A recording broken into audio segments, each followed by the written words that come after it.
이제 저녁 8시 30분 퇴근 후 퀴즈 한판. 혼자 하지 마세요. 같이 해요. 매일 저녁 8시 30분 많은 참여 바랍니다. 투자스쿨 시간으로 이어가 보겠습니다. 오전장에서 트럼프 대통령의 발언 때문에 우려스러운 부분들이 있었지만 결국 잘 헤쳐나가고 국내 증시 다시 한번 강한 모습을 기록하고 있는데요. 오늘 코스피 시장도 5천선 재돌파하는 움직임을 기록하고 있고 코스닥 시장도 1000선에 잘 안착하고 있습니다. 그렇다면 이런 분위기 속에서 우리는 어떤 곳에 주목을 해봐야 될까요? 오늘 투자스쿨 시간에서 함께 전략 챙겨가 보시죠. 오늘의 투자스쿨 주제 공개합니다. 보여주세요. 코스닥 1000포인트 시대 개막이 오늘의 주제입니다. 네, 이렇게 코스닥이 또 굉장히 오랜만에 1000포인트 선에 도달을 했고 지금은 이 코스닥 150 기준으로 봤을 때는 굉장히 가파른 상승세를 또 기록한 바가 어제 있었습니다. 그렇기 때문에 달라진 이 시장의 모습 속에서 기회를 찾아가 보시죠. 첫 번째 장 보겠습니다.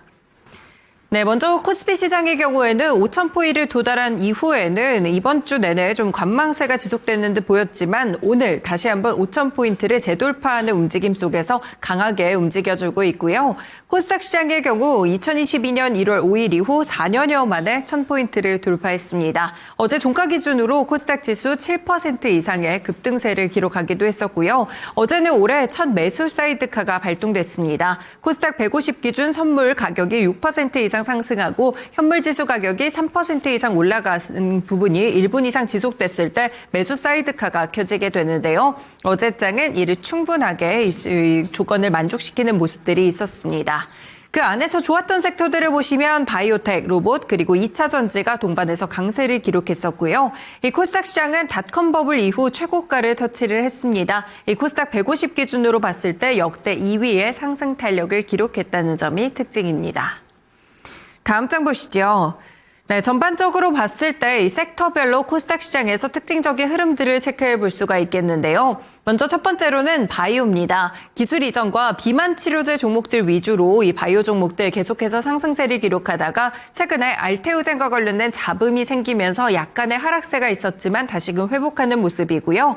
2차 전지 섹터의 경우에 악재를 소화하고 전기차 캐즘 때문에 지난해 하반기까지만 하더라도 주가가 상당히 고전했습니다. 하지만 다시 한번 이 돌파구를 마련하고 있는 모습 체크되고 있고요. 반도체 소부장의 경우 삼성전자, SK하이닉스 낙수 효과로 고점을 경신하고 있는 분위기입니다. 여기 로봇주들의 경우 코스닥이 소외될 때도 계속해서 급등을 해줬던 섹터라고 볼 수가 있겠는데요. 신기술 기대감 여기에 CES가 겹치고 현대차가 또 로봇주로서 리레이팅을 받게 되면서 이 로봇주들 역시나 계속해서 급등세를 이어오다가 최근에 약간의 조정 국면에 들어간 모습입니다. 마지막으로 미용 의료기기 섹터를 보시면요. 고점을 경신하다가 지난해 하반기쯤부터 주가가 어느 정도 좀 침체되고 있는 그런 모습들이 나타나고 있고요. 왼쪽에 차트를 보시면 거기에서 대장주 역할을 해주고 있는 코스닥 시장의 종목들을 확인해 볼 수가 있겠습니다. 네, 뭐니 해도 코스닥 시장에서는 바이오와 2차 전지 이 두 섹터가 굉장히 메인이 될 것 같은데요. 한 섹터씩 살펴보도록 하겠습니다. 먼저 제약바이오 쪽입니다. 지난 21일에 알테오젠이 22% 급락으로 거래를 마쳤는데요. 그 이유는 기술 이전이나 로열티에 대한 규모가 시장의 기대치를 충족시키지 못했기 때문이었습니다. 이 로열티 규모의 경우에도 한 4에서 5% 정도를 시장이 예상하고 있었는데 2%대 이미 밝혀지면서 관련돼서 급락을 한 바가 있었고요. 과도한 기대감이라 이런 부분들이 관련된 종목들의 주가를 함께 끌어내리는 역할을 했습니다.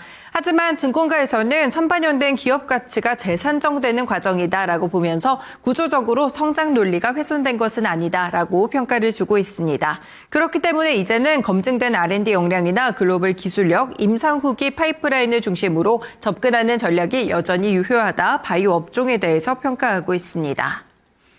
네, 다음으로는 2차 전지 섹터도 함께 살펴볼 수 있을 것 같은데요. 이 전기차 캐즘 때문에 2차 전지 종목들 지난해에도 계속해서 잡음들이 일어났습니다. LG에너지솔루션 그리고 이어서 LNF까지 계속해서 계약이 축소된다든지 취소되는 그런 모습 속에서 2차 전지 종목들이 고전하는 흐름이었는데요. 하지만 최근 들어서 2차 전지가 다시 한번 부활하고 있습니다. 삼성 SDI 밸류체인을 중심으로 강세 흐름이 짙어지고 있는데요. 로봇의 배터리 기대감이 반영되고 있습니다. 이런 가운데 현존 배터리의 스펙은 산업 현장에서 여전히 충분하게 사용이 가능하다라고 보고 있고요. 초기 폼팩터는 원통형이 될 것으로 보고 있는 가운데 배터리 내에서도 순환 사이클이 가속이 될 것이다라는 평가입니다. 이제는 2차 전지 악재보다는 호재에 조금 더 민감해지고 있는데요. 이번에 실적 시즌만 잘 넘기게 된다면 기대할 만한 지점들이 많습니다. 리딩 기업들과의 협업 그리고 시너지 구조가 결국 2차 전지 섹터 내에서 수혜의 핵심이 될 것이다라고 증권가에서는 분석하고 있습니다. 네, 어제장 코스닥 시장이 급등하게 되면서 이 기대감 자체가 상당히 커지고 있습니다. 그렇다면 관련 섹터들까지 어떻게 좀 바라봐야 될지 오늘도 레슨 함께 들어보겠습니다. IS세 김태성 본부장과 함께합니다. 본부장님 어서 오세요. 네, 안녕하세요. 네, 코스닥 시장이 1000포인트 도달했습니다. 네. 1교시 투자 포인트 알려주세요. 일단 뭐 코스피의 주도주의 왕은 삼성전자, SK하이닉스 임은 분명한 것 같습니다. 그러면 코스닥이 시장이 상승을 한다 했었을 때 누가 주도주가 될 상인가 이렇게 좀 준비를 해봤습니다. 네, 코스닥 시장의 주도주는 누가 될 수 있을 것인지 저희가 함께 들어보겠습니다. 어떤 종목, 어떤 섹터일까요? 네, 일단 뭐 전체적으로 지금 알테오젠이 그동안 코스닥 시총 1위를 좀 차지하고 있었죠. 하지만 최근에 좀 불미스러운 이야기들이 좀 많이 흘러나오면서 펀더멘탈의 문제는 없었으나 수급적으로 굉장히 아쉬운 모습을 보인 상황입니다.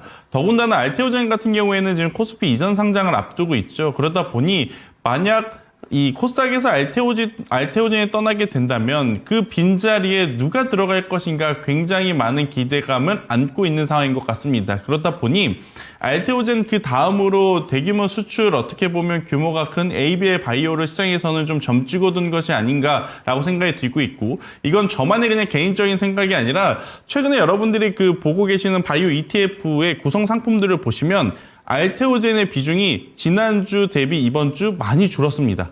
반대로 그들의 ETF에서 조금 더 많이 비중을 담은 쪽이 어디냐라고 하면 ABL 바이오를 많이 담았거든요. 그렇다면 굉장히 많은 큰 손들 그리고 ETF 투자를 하시는 분들에게는 알테오젠도 좋지만 ABL 바이오에 대한 관심도가 높아질 수밖에 없는 지금 현 시점이 아니겠는가라는 것을 한번 꼭 체크를 해보실 필요는 있을 것 같고 그러면 ABL 바이오가 부동의 1위의 후보이냐? 또 그건 아닌 것 같습니다. 셀트리온 그룹사들도 지금 굉장히 좋은 최대 매출을 좀 기록을 하고 있죠. 삼성바이오로직스와 마찬가지입니다. 연간으로 보면 역대 최대. 삼성바이오로직스도 연간으로 보면 역대 최대. 하지만 4분기 약간의 가이던스 대비 조금 실망스러운 숫자가 내보였다라는 것 때문에 밀려 내려오고 있긴 하지만 셀트리온 같은 경우에는 4분기에도 굉장히 좋은 성과를 낼 가능성이 높다고 좀 보여집니다. 그래서 만에 하나 만약 우리가 예상하는 것이 조금 빗나가서 4분기 실적이 저조하다 하더라도 셀트리온 제약, 삼성바이오로직스와 같은 바이오 시밀러 기업들은 충분히 지속적으로 봐보실 필요가 있겠다 생각이 들어요. 왜냐하면 매출 구조 자체가 이제는 이 고령화 시대로 가기 때문에 굉장히 싼 값에 유통되는 바이오 시밀러 제품이 필수적으로 지금 필요해지고 있는 시장이라고 좀 보시면 될 것 같습니다. 더군다나 공장에 대한 증설 그리고 공장 가동률 자체가 두 기업 모두 지금 계속 역대 최고치를 갈아치우고 있는 상황이라 저는 이 부분을 좀 체크를 해보셨으면 좋겠다는 이야기 한번 드려보도록 하겠고요.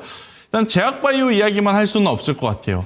코스닥이 지금 1000포인트 넘어서서 2000, 3000포인트를 가려면 제약바이오와 함께 2차 전지 주들에 대한 상승 랠리도 굉장히 강하게 나와야 하는데 지금 2차 전지에 뭐가 붙었습니까?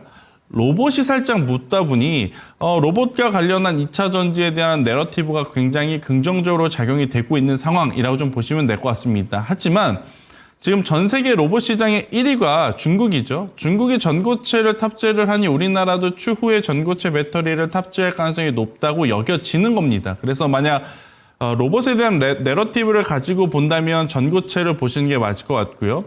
반대로 나는 이게 너무 먼 미래에 대한 이야기를 빠르게 당겨온 것이 아닌가라고 부담스럽게 생각하시는 분들도 있을 것 같아요. 그런 분들은 지금 2차 전지는 탄산리튬 가격이 상승하고 있다는 것을 좀 체크해 볼 필요는 있을 것 같습니다. 그렇게 되었을 땐 탄산리튬의 가격이 상승한 만큼 아무래도 재고자산 가치 평가를 했을 땐 실적이 더 나아져 보이는 흐름들이 있어서 제약바이오 종목군들과 2차 전지를 보시는데 그 안에서 종목군들을 잘 압축을 해보시는 것이 지금 가장 중요한 포인트가 될 수 있겠다 정리 드리겠습니다. 네, 바이오 쪽에서는 알테오젠이 만약 코스피 시장으로 떠나고 난다면 그 다음에 또 주도주가 어떤 쪽이 될 수 있을지 여러 가지로 또 조명을 해주셨고요. 여기에 2차전지 쪽에서는 로봇 모멘텀이 결합된 종목들 보시면 좋을 것 같습니다. 제약바이오 2차전지 내에서도 선별화 과정이 필요하고 압축적으로 종목을 봐야 된다는 게 1교시 투자 포인트였습니다. 네, 그렇다면 2교시 투자 포인트는 어떤 걸까요? 악마는 디테일에 있다. 이렇게 준비를 해왔습니다. 네, 악마는 디테일에 있다. 어떤 말일지 좀 상당히 궁금해지는데요. 어떻게 보시는 걸까요? 지금 코스피 같은 경우에는 2,700포인트에서 5,000포인트를 갈 때 확실한 명분들이 좀 있었습니다. 그 디테일함을 살펴보면 삼성전자와 SK하이닉스의 포워드 PER, 그러니까 영업이익률이 어마어마하게 성장을 해가면서 지금의 지수와 그들의 주가에 명분을 받쳐줬죠. 만약 그들이 지금 당장 돈을 벌지 못하고 있음에도 불구하고 15만 전자, 아니면 80만 닉스, 혹은 코스피 5,000포인트를 달성을 했다면 여전히 우리는 고점 논란이라든지 버블 논란이 나올 때마다 굉장히 큰 변동성을 받아냈었어야만 했었을 것 같습니다. 하지만 고점 논란, 버블 논란이 있을 때마다 삼성전자와 SK하이닉스는 정면 돌파를 해왔죠. 그게 가능했던 이유는 그들이 실제 돈을 벌고 있기 때문이다. 그런데 이걸 코스닥 시장에 가지고 와서 대입을 해보면 누가 삼성전자의 역할을, 혹은 누가 SK하이닉스의 역할을, 혹은 이들이 만약 부진을 할 때 현대차의 역할을 해줄 만한 섹터와 해줄 만한 기업이 있는가라고 하면 사실 아직 부족한 것은 맞는 것 같아요. 대신에 코스닥은 지금 미래의 성장 가치를 당겨서 멈춰 움직이는 로봇, 아니면 지금의 어떤 재고자산 평가를 통해서 실적이 개선돼 보이는 2차 전지, 이 섹터들에 대한 순환매가 굉장히 빠른 상황이기 때문에 어디에 집중하느냐에 따라서 포트폴리오에 대한 다양성이 조금 부여될 가능성이 높다라고 보여집니다. 만약 변동성을 놓고 생각을 한다면 저도 당연히 로봇이 결합된 쪽을 보는 게 맞을 것 같다는 생각을 하지만 결국 지수 고점 혹은 대내의 변수가 있다라고 하면 가장 많이 어떻게 보면 그 변동성을 버텨낼 쪽은 실적이 잘 나오는 기업, 실적이 잘 나오는 섹터임을 여러분들이 꼭 한번 체크를 해보실 필요가 있어서 제약바이오 내에서도 혹은 2차 전지주 내에서도 가장 중요한 건 실적으로 여러분들이 꼭 한번 체크를 해보셨으면 좋겠다는 의견 드리겠습니다. 네, 굉장히 다양한 섹터들이 성장성과 묶이면서 올라가고 있습니다. 하지만 여기서 펀더멘털을 놓칠 수가 없겠죠. 결국에는 이 시장에 대한 변동성을 견뎌낼 수 있는 종목들, 그리고 펀더멘털이 탄탄한 종목들 위주로 선별을 하시는 과정이 꼭 필요할 것 같습니다. 그렇다면 오늘 1교시와 2교시 투자 포인트 앞에서 원포인트 레슨 전해주세요. 일단 공매도 환매 이후에 찐 수급을 확인하자라고 좀 준비를 해왔는데요. 사실 여기서 좀 설명할 게 오늘은 많을 것 같습니다. 지난주 금요일날 그리고 월요일날 오늘 전체적으로 지금 코스닥 지수가 글로벌 증시 대비해서 굉장히 강한 모습을 보이고 있습니다. 강한 모습을 보이고 있는 그 이면에는 코스피 쪽에서 나온 수급이 코스닥 쪽으로 흘러가고 있다는 어떤 이론적인 부분도 있겠지만 가장 중요한 건 코스피 5천을 갔을 때 혹은 코스피 5천을 갔을 때 코스닥이 1000포인트를 넘었을 때 가장 불편한 주체가 누구냐라고 하면 당연히 공매도를 친 쪽이 아닐까라는 생각이 들어요. 왜냐? 특히나 코스피보다 코스닥은 어때요? 변동성이 상대적으로 크다라고 우리가 인지를 하고 있지 않습니까? 코스피가 3000포인트에서 5000포인트를 가는데 반년밖에 안 걸렸단 말이에요. 근데 만약 코스닥이 정말로 마음먹고 올라가게 된다면 그러면 당연히 공매도 친 입장에서는 가장 마음이 불편할 수밖에 없는, 그러다 보니 지난주 금요일 날 공교롭게도 공매도 비중이 가장 많은 종목 혹은 가장 많은 섹터부터 빠르게 반등세가 나타납니다. 대표적으로 2차 전지, 그 다음에 제약바이오, 그 다음에 화장품 섹터. 이 흐름이 사실 지난주 금요일 날 미국 증시가 강했다면 모르지만 굉장히 혼조권으로 마무리되었음에도 불구하고 어제 우리나라 증시는 미국 증시, 해외 증시, 대내 뉴스 그런 건 난 모르겠고 일단 내 갈 길을 간다라는 식의 수급이 굉장히 강하게 들어왔거든요. 오늘도 마찬가지고요. 사실 오늘 많은 투자자분들이 좀 고민을 했었을 것 같습니다. 장 전에 트럼프의 관세 이야기가 우리나라 증시에 어찌 보면 트리거가 될 수도 있지 않겠는가라는 고민. 하지만 그런 악재도 지금 수급으로 모두 다 이겨내는 모습을 좀 보이고 있어서 오늘까지의 종가의 모습을 보고 저는 여러분들이 지금 관심 있게 보셨던 코스닥 그 섹터 혹은 기업들의 수급을 좀 체크를 했었을 때 지금 현재 시장에 많이 들어오고 있는 금융투자는 크게 여러분들이 체크할 필요는 없는 것 같아요. 하지만 연기금이라든지 투신이 코스닥 내에서 어떤 종목을 샀는지는 계속해서 좀 추적 관찰할 필요가 있지 않겠는가라는 의견을 드려보도록 하겠습니다. 네, 수급까지 확인을 하셔서 진짜 종목을 골라보셔야 될 것 같습니다. 이렇게 저희가 힌트 함께 드렸으니까요. 관련된 종목까지 구체화해 드리겠습니다. 전교 석차 시간입니다. 4등과 5등 종목부터 확인해 보시죠. 보여주세요. 네, 폐배터리 쪽으로 오늘도 급등하고 있는 성일 하이텍 그리고 2차 전지 쪽이네요. 한중 NCS까지 이 두 종목은 어떻게 보실까요? 네, 일단 뭐 성일 하이텍과 한중 NCS 같은 경우에는 제가 그동안에 2차 전지라든지 ESS 에너지 저장 장치 관련주를 할 때 항상 좀 가지고 왔었던 종목군들입니다. 최근에 한중 NCS도 좋지만 단연 돋보이는 쪽은 성일 하이텍이 아닌가라는 생각이 들어요. 그러니까 주식 투자함에 있어서 내 기준이 미래에 대한 기술이 아니라 지금 당장의 성과를 생각을 하신다면 저는 성일 하이텍을 보는 게 맞을 것 같고요. 만약에 미래에 대한 가능성을 보신다면 한중 NCS를 보는 게 맞을 것 같다 생각을 합니다.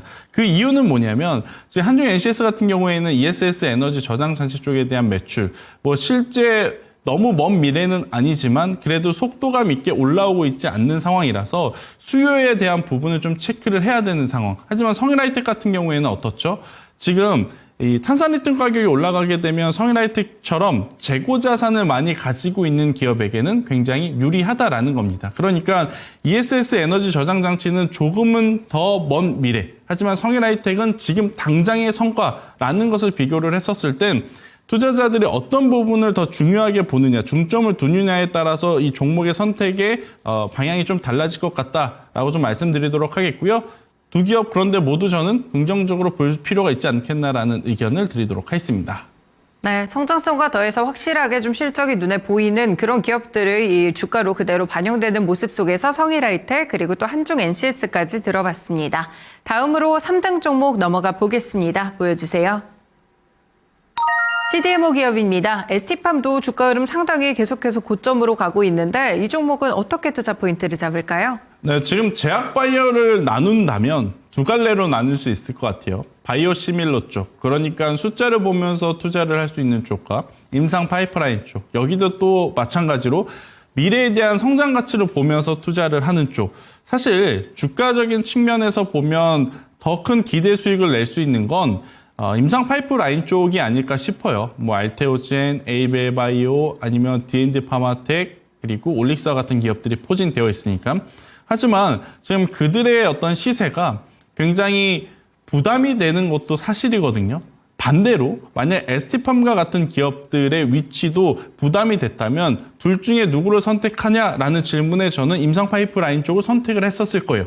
두 어떤 분야의 주가의 위치가 비슷하다라는 전제 조건이 깔렸다면. 하지만 지금 상대적으로 ST팜에 속해 있는 바이오 시밀러 쪽은 밸류 대비해서 주가의 위치가 굉장히 낮은 위치에 안착되어 있다라고 보여집니다. 특히나 이쪽 분야의 가장 큰 강점은 뭐냐면 공장 가동률 그리고 수주 잔고를 통해서 비중을 늘릴 것이냐 아니면 비중을 줄일 것이냐 매매 전략을 굉장히 좀 심플하게 가져갈 수 있다라는 장점이 있거든요. 그래서 만약 여러분들이 제약바이오 쪽에서 고민을 하시는 분들 같은 경우에는 ST팜과 같은 기업들을 꼭 체크를 해보시는 것들이 지금은 가장 중요하지 않겠는가라는 의견을 드려보도록 하겠습니다. 네, 밸류에이션까지 고려했을 때 ST팜 여전히 좋은 위치에 있습니다. 이와 관련된 CDMO 기업으로 함께 또 체크해 드렸습니다. 다음으로 2등 종목입니다. 보여주세요. 삼천당 제약입니다. 얼마 전에도 뭐 경구용 비만 치료제 이쪽으로 해서 급등세가 한번 나오기도 했었는데요. 여전히 좀 높은 위치로 들어가도 되는지 궁금하기도 합니다. 어떻게 보실까요? 저는 개인적으로 오늘 1등과 2등 종목을 어떻게 해야 될까 고민을 참 많이 했었던 것 같아요. 삼천당 제약은 지금 어떻게 보면 에이벨바이오 못지않게 시장의 주도 역할을 할 정도로 강한 시세를 내뿜고 있는 상황.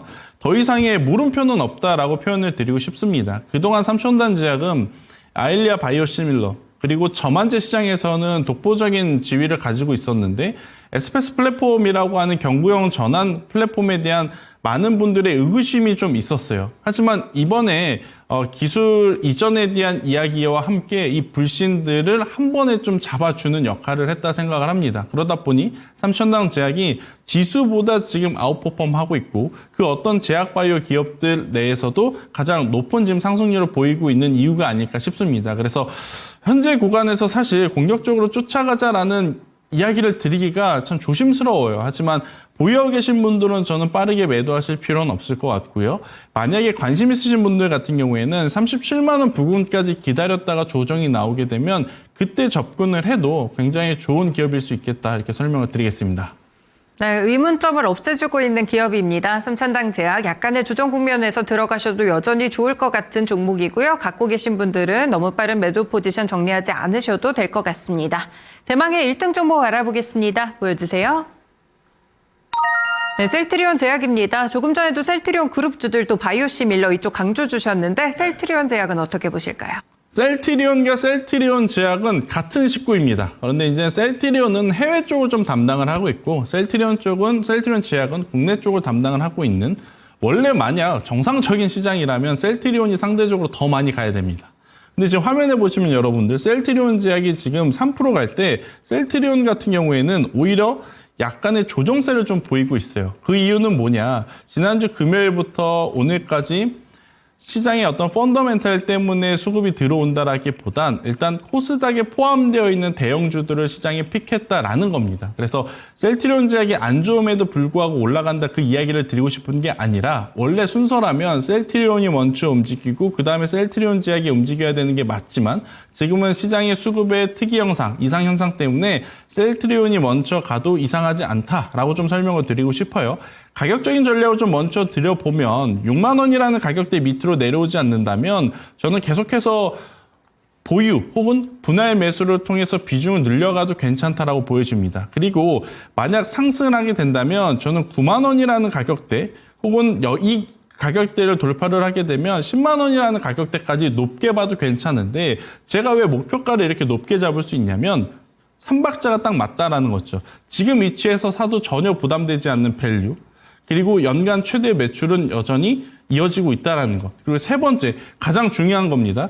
셀트리온과 셀트리온 제약이 그동안에 움직이지 못했던 이유가 뭐 여러 가지 지배구조에 대한 이야기도 있겠지만 숫자로 기준으로 보면 영업이익률의 개선이 도드라지게 나오지 못했었어요. 그런데 지난 2분기부터입니다. 지난 2분기부터 3분기 영업이익률이 개선세가 굉장히 속도감 있게 붙기 시작을 합니다.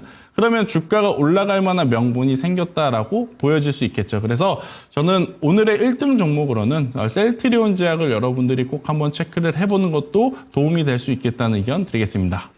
네, 실적도 좋고요. 밸류까지 좋고 이 수급까지 같이 볼 수 있는 셀트리온 제약에 대해서 저희 또 함께 알아봤습니다. 그러면 목표가를 저희 9만 원 정도로 설정하면 될까요? 어떻게 보실까요? 네, 일단 1차는 9만 원으로 한번 설정을 해보시는 게 좋을 것 같고요.